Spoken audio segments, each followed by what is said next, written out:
In Dublin next arrived, I found it such a pity to be so soon deprived of view of that fine city. So next I went to stroll all along the quality bundle I did roll. In a neat locality something crossed me mind. When I looked behind, no bundle could I find. Upon me stick a wobble inquiring for the rogue. Said me conic brogue wasn't much in vogue. On the rocky road to Dublin, 1, 2, 3, 4, 5. Hunt the hare and turn her down the rocky road. All the ways to Dublin, whack full all the road.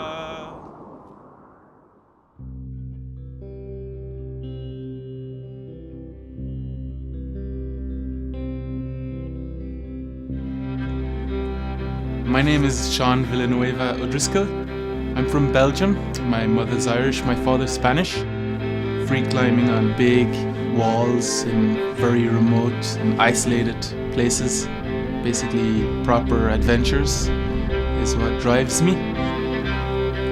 I always really enjoyed being outdoors and kind of got my passion for adventure and the outdoors pretty early on when I was younger. With Nico, straight away with Nico, we started doing some big trips. At first it was mostly sport climbing, but we would do these big hitchhiking trips where we would leave from Belgium, hitchhike to the south of France, climb along the way, climb in France for a few weeks and hitchhike all the way back up to Belgium. And they were just huge adventures for us at the time, we were maybe 16 or 17. Already back then, even though we were sport climbing, we already had that kind of feel for adventure. We knew we had to start climbing bigger walls, to find that excitement. And so we went to Yosemite, learned how to climb big walls, how to sleep on a wall, learned how to climb granite, how to place trad gear. And then from there on, every year we've just been going on adventures in the most isolated places we can find. And most of the time when I'm in Europe, I spend my time in this van, just traveling around.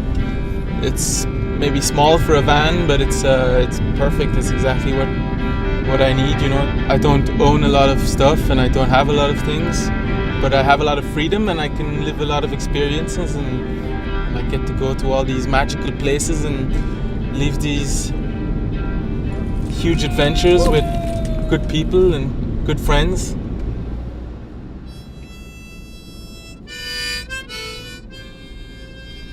Usually when I go on an expedition, I try and bring the most technical gear that I have. It gets a lot of abuse. A lot of times we have to repair stuff. My go-to thing is kind of this roofing tape that I found in a hardware store in France, and it's really great stuff. You just cut a piece and you glue it on and it never comes off again. I have all my clothes I fix with this, and I throw it into the washing machine at 60 degrees Celsius and everything in hot water, and the tape does not come off. It's super strong, super solid. It's the perfect stuff for repairing clothes, really. For me, patches it kind of gives a life and an experience to the gear.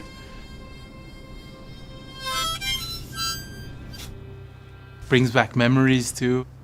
I was staying at some friend's house in Dublin, and they gave this to me as a Christmas present. It's really special because 15 years ago I got this, and it has a picture of Cerro Torre on there. It's this t-shirt and this image that inspired me to go and climb this mountain. So there's 1, 2, 3, 4, 5, 6.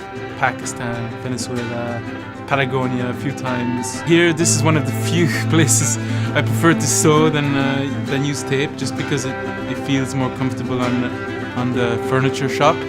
Greenland twice, Baffin Island twice, 10-meter sailboat swinging off the mast. I love Arctic swimming. You feel alive, I love it. 9, 10, 11, 12, 13, 14. I did a lot of ascents in it. I climbed Fitzroy with it in 30 hours. It was on me, and it was just part of me when I was up there on that wall. It didn't come off. So it's been on all these adventures on me, and it was a really special piece to me. And this workman came along, and he saw the holes in it, and he was like, it must be just an old rag or something. So he grabbed it and used it to put like the silicone between the windows, and I was like, oh no, this guy used my t-shirt as a rag, you know, and I was like so disappointed. And I still wear it, like the silicone is just part of it. In Baffin Island in 2007, at one point I had to swim across a raging river. It was kind of really scary because the water had risen and the current was a lot stronger, and it was glacial water. So I tied the rope around my waist and swam for my life. I really had to fight to get out. I think that it still has a lot of life in it. I mean, I'm still going to use it a lot. 24, 25, about 26 patches. Yeah, and there's plenty of room for plenty more.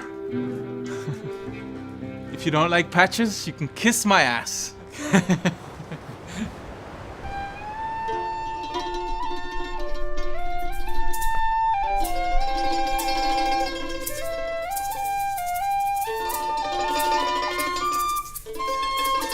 I've been climbing with Nico and Ollie for almost 20 years now, since I started climbing, basically.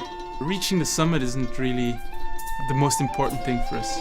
Success is if we have had a good expedition with good experiences and we've really lived.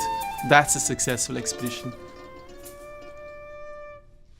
What shall we do with a drunken sailor? What shall we do with a drunken sailor? What shall we do with a drunken sailor? Early in the morning, way hey, up she rises, way hey, and up she rises, way hey, up she rises, early in the morning. To me, it just makes a lot of sense to try and keep your clothes as long as you can, and it kind of gives them power and it gives them a spirit. That's the thing. A piece that's full of patches and repairs and everything, it has a spirit, you know, there's a story attached to it. Shave his belly with a rusty razor, shave his belly with a rusty razor, shave his belly with a rusty razor, early in the morning. Hey. Thank you! Thank you very, very much! You're the best audience I've had all day! Woo-hoo-hoo!